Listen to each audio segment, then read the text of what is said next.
it's Emily. Welcome everyone! In my last video I showed you my drive to Austin. But in this video, I'm taking the long drive home from Austin. If you've watched the last two videos, you may notice our way to Austin was not the quickest way. We wanted to see a number of roadside attractions that were sorta out of the way. Here's the map. Starting in Calhoun, on the top right of the screen, notice we took a zigzag route heading south in Mississippi. Then we generally took a westerly route mostly along I-10 into Texas, then State Road 71 into Austin. I-10 had a lot of traffic and we went through a lot of cities, including rush hour through Houston. So I'm going a different way home, more direct, but still see more roadside attractions along the way. Time to head home. Let's go!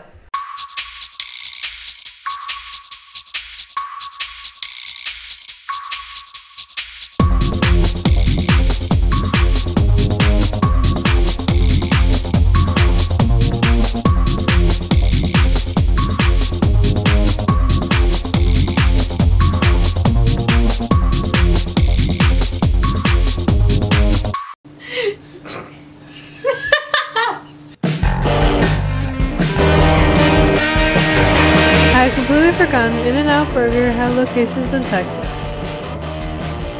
There's a location just a couple miles from our hotel. We just checked out of that hotel and I'm starving. My parents say the In-N-Out burgers in Texas are not as good, though the burgers are saltier than the ones served in California. I'm gonna find out. My mama and I got the cheeseburger combo meals.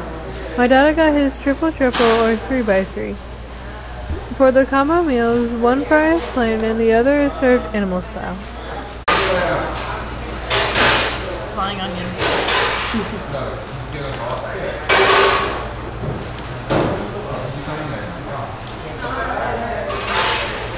I don't taste salty. My dad's wrong. It doesn't taste salty. It's really good. It's not salty at all, Dada. My parents still thought the burgers were kind of salty. I, however, thought the burgers were definitely the In-N-Out taste. Now it's time to make our way east, toward home. Let's see a map. We're gonna head north toward Waco, then the route curves upward and I eventually reach Interstate 20. I take I-20 all the way to Birmingham, Alabama. This route is more direct, a little over 900 miles. But my first stop is in a northern suburb of Austin called Round Rock. This is a very fast-growing city whose population has doubled in the last 20 years. This downtown area reminds me a lot of Alpharetta, a wealthy suburb of Atlanta.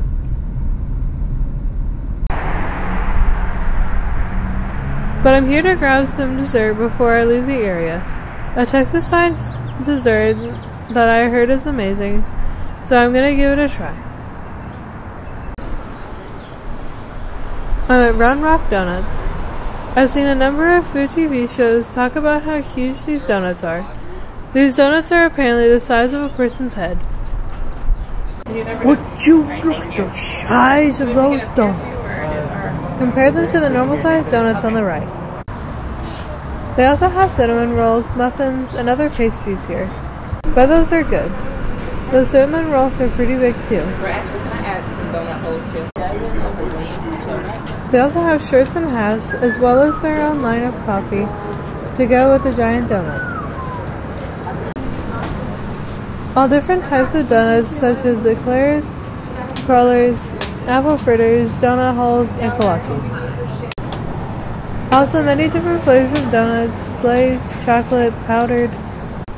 The big reveal time. Maybe. I don't like boxes like this. I can never get them open. Oh, just push the other side down with my arm. That was great. Come on. Oh, oh, I see it. I see it. Oh! Da da da!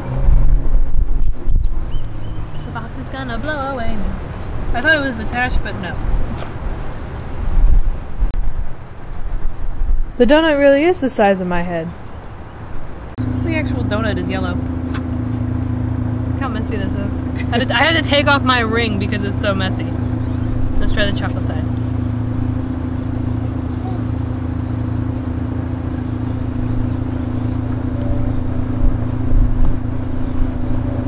just had In-N-Out burger before this, so my mouth still tastes like In-N-Out burger a little bit, so that was weird. That is really good. I just tried the, I guess, just glazed side, even though it's orange. Make sure my hair doesn't blow on the donut. Oh. Really good. So messy. Look at this. I'm turning into an Oompa Loompa. Now, back to the Interstate, Benstone. I had the forethought to bring Ziploc bags, so the donut is coming home with me. Planning to share with my friends too. Now I'm approaching the city of Killeen, and also approaching the new Interstate 14. Interstate 14 will be a long highway starting in West Texas and ending either at I-16 in Macon or continuing to Augusta, Georgia. It will probably take decades to complete. Now I'm near Temple University, home of the Owls. But if you see that billboard on the right, you know where I'm headed.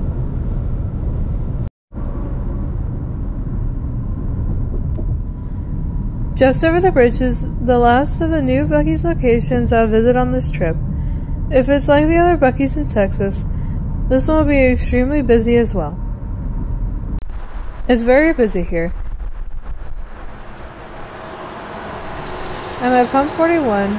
Regular unleaded is $3.49 a gallon. Got the fuel locked in. Got a long drive today. But I did get the all-important shirt. These Buc-ee's are so popular in Texas. Now I'm driving through rural Texas. Speed limit is still 75 miles per hour, but very little traffic on this 4-lane. Also notice on the left, there's a storm that will come across this area later on today.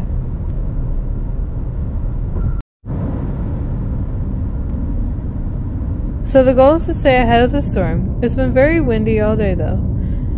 I'm now outside of Tyler, Texas, and about to get on Interstate 20, which I'll be on for several hundred miles. Looks like gas is $3.49 a gallon around here as well. Well, it's back to the Interstate, Benstone. Back to the Interstate.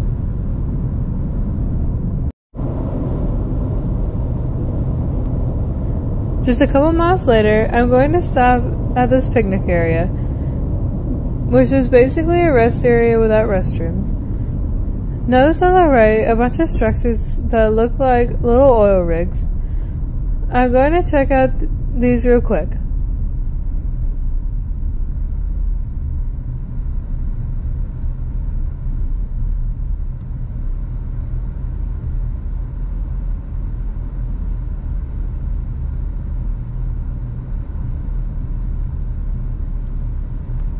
All the picnic tables are covered by small oil rig-like structures.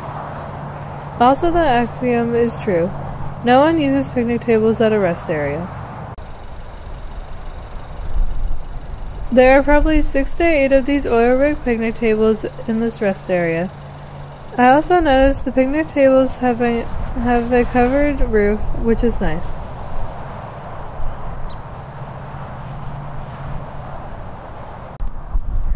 Gonna pan over to the left. You'll see the rest area on the other side of the interstate has the oil rig picnic tables too. Looks like about six tables on both sides.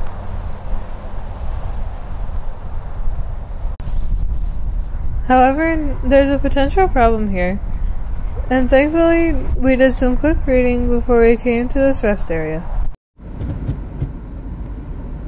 Note the signs as I drive away. Also notice there are a couple of vehicles, each next to one of the oil rigs. The drivers have not gone out of their cars at all, just sitting in their cars. Does that strike you as a little unusual? Well, it should.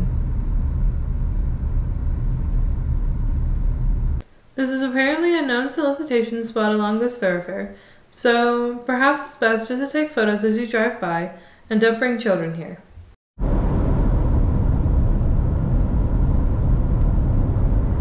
About an hour east, and with a whole lot less traffic on this road, I'm crossing back into the Pelican State, Louisiana.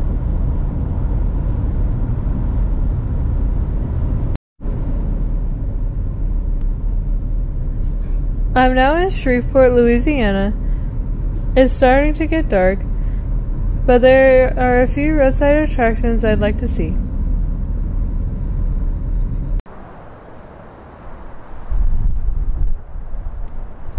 Outside the Shreveport Municipal Auditorium, this is a nice edifice.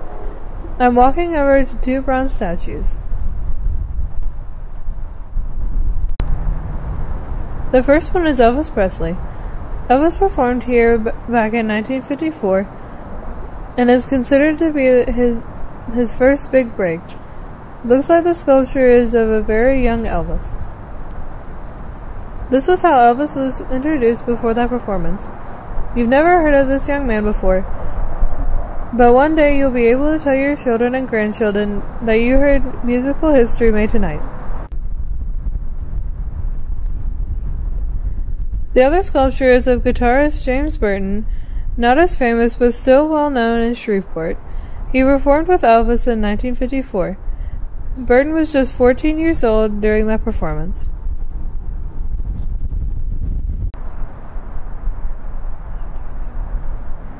James Burton also worked with many musicians such as Ray Charles, Frank Sinatra, Roy Orbison, and others. Burton is also in the Rock and Roll Hall of Fame.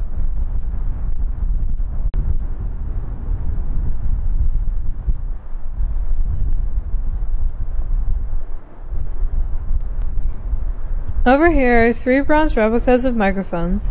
That's a nice touch. They are pointed in the direction of Elvis and James Burton. I just noticed this is Elvis Presley Avenue. That's a neat sign, with a guitar with Elvis's name on it. See that sign moving? It's very windy. I forgot to mention the markers attached directly below to the sculptures that have pictures. Under Elvis is a picture of a screaming crowd of people, and under Burton is a picture of his guitar.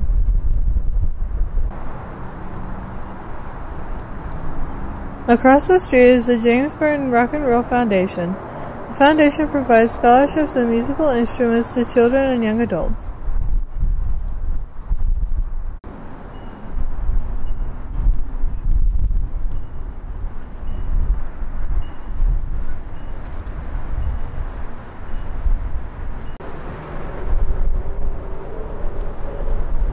Not far away, close to downtown, I find this giant Dalmatian statue, and his spots glow with different colors. That's pretty neat looking. Chloe visited at around dusk so he can see the lights.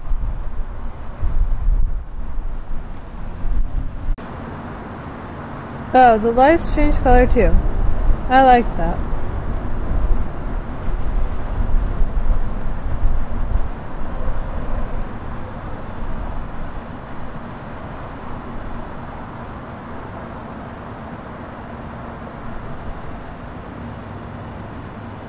Now they are moving very slowly across the colors in a rainbow.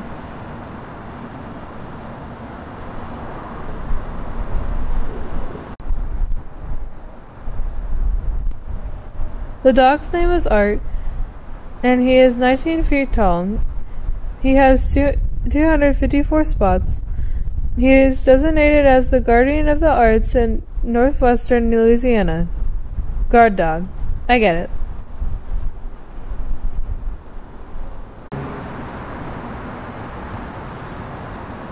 This reminds me of Clifford the Big Red Dog, except he's white.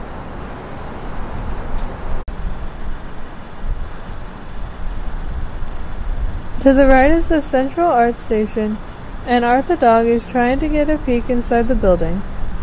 This sculpture was created in 2012 with help from a grant from the Educational Foundation of America.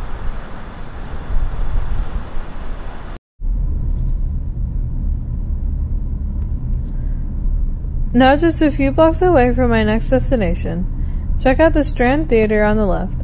Opened as a vaudeville theater in 1925.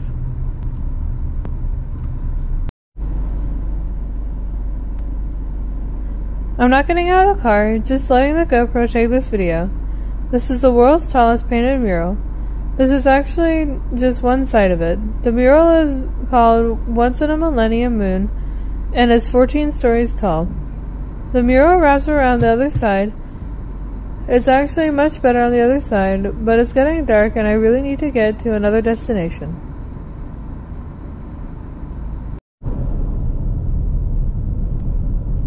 Getting back on the interstate Bendstone, and the last destination is a couple miles away. Taking exit 23 Industrial Drive, the destination is just off the interstate.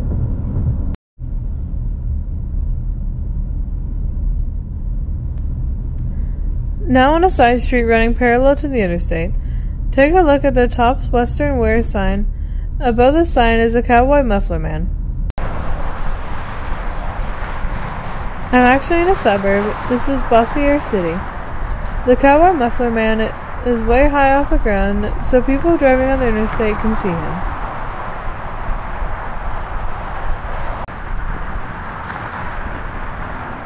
Trying to get as close a look as possible. It's gotten pretty dark and it's still windy, so it's hard to keep the camera steady. I had to brighten up these videos. It was actually darker than what you see. The Muffler Man has been here since 1982. The owner, Bubba Reeves, says the Muffler Man has lost his head several times, including once during a tornado in 2013.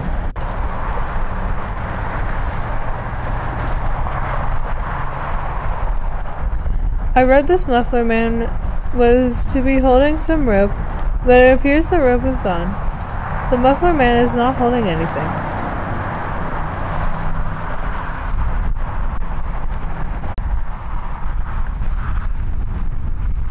There's Interstate 20. You can see we are very close to that highway.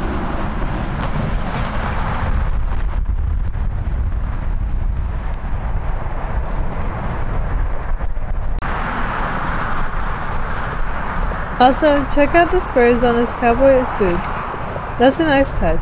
Anyway, now I have to drive about 45 minutes to the city of Rockin, where we're staying for the night. At about 2:30 a.m. in the morning, after this video was shot, a big thunderstorm rolled through. It woke up my parents and it was tough for them to get back to sleep. The next morning after breakfast, I filled up the gas tank before leaving Rockin.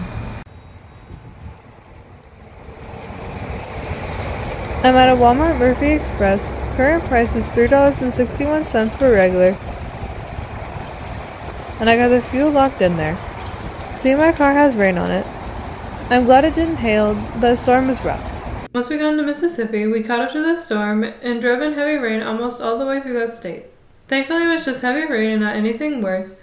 Glad we didn't get any rain once we entered Alabama. And that's it for this video. In my next video, I'll show you around Austin and San Antonio. Stay tuned for that. But for now, I'll see you next time. Thanks for watching. Bye! Oh yeah. About 8 hours after leaving Rockin, I'm back where I started in Calhoun, Georgia. It's so good to be home. I got the fuel dispensing locked in. And for the price, we have a winner. $3.39. So good to be home.